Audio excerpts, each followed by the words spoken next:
I want to turn now to the response from the White House to Lev Parnas' revelations from his interview with Rachel Maddow yesterday.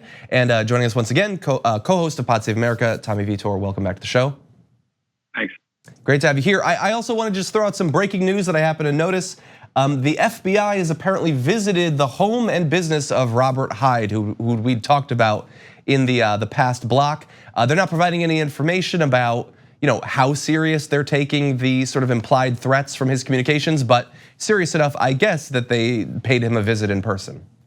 That's good. I'm glad to hear that. Exactly. We'll see what comes of it. And as we acknowledged in the past block, Lev Parnas thinks that he was mostly either drunk or insane rather than a threat to the life of Marie Yovanovitch. But they obviously have to look into it seriously, even if Pompeo is not going to. So let's turn now to the response. Lev Parnas claimed that Donald Trump was aware of everything that was going on in Rudy Giuliani and Lev Parnas' scheme in Ukraine. We have a comment from Stephanie Grisham, who is technically the White House press secretary. She said, "These allegations are being made by a man who is currently out on bail for federal crimes and is desperate to reduce his exposure to prison. The facts haven't changed. The president did nothing wrong. And this impeachment, which was manufactured and carried out by the Democrats, has been a sham from the start." What do you think? I mean, look, terrible, dishonest people can be great factual witnesses. So I don't know Lev Parnas. I don't necessarily trust him. He seems like a strange individual, but if what he's saying is true, that's all that matters. And by the way, like my job at the White House for a couple of years was to brief the press secretary every day before Robert Gibbs or Jay Carney went out and then went to the podium and briefed the press. What do these people do all day? It's a side point, but it is wild that Stephanie Grisham has never briefed the press in a year. Look, she says, I actually have more time now to talk with reporters than I would have if I was doing those press conferences. And I know some people are like, we don't really learn much from them anyway. I assume you have a different opinion though. Look, I think the White House briefing needs to be reformed, but I do think that it's great to have people on camera giving their factual statements, because as we've seen with the Trump administration, those positions and statements change over time, most of the time. And so it's just good to have that record locked in every single day. So let's turn now to Rudy Giuliani. Initially, as this stuff was coming out and the existence of Parnas and Fruman was revealed, he was mostly, I would say, defensive of those individuals. And we saw the Instagram videos of them being very buddy-buddy. They were clearly close. Well, we have a statement in response to the Rachel Maddow interview. Giuliani denied that he told Ukrainian officials that Parnas spoke on behalf of Trump. Never, Giuliani responded when asked whether Parnas was speaking for Trump. Asked whether he believed Parnas was lying, Giuliani said, "All I can say is the truth. He's a very sad situation." So perhaps some distance now forming between them, potentially between Trump and Rudy Giuliani. That's something that I've been waiting for. If Giuliani is likely to go down as a result of his association with Hyde and with Parnas, that's not good news for Trump either, I would imagine.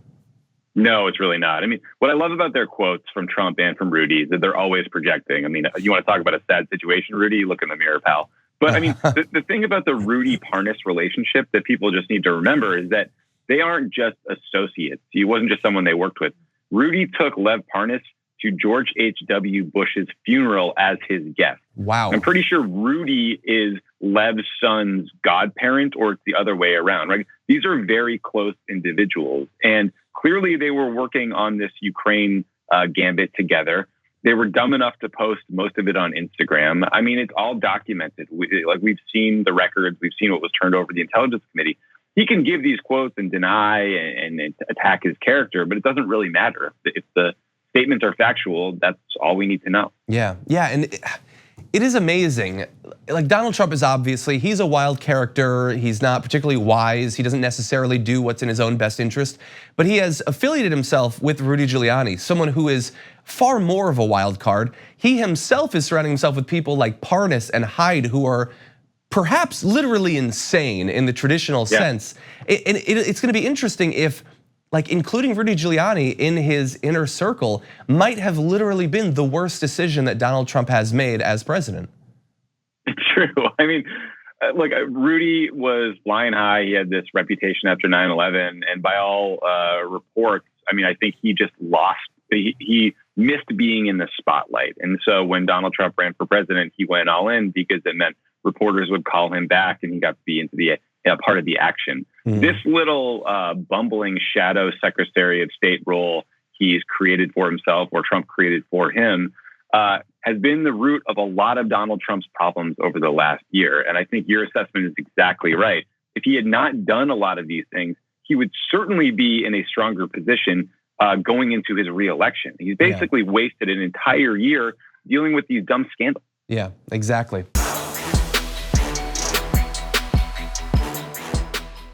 For more political news, breakdowns, interviews, stories of activism, and me trying my hardest to care about the occasional big celebrity news story, subscribe to our YouTube channel at youtube.com/thedamagereport. And you can ring the bell wherever it is so you don't miss anything.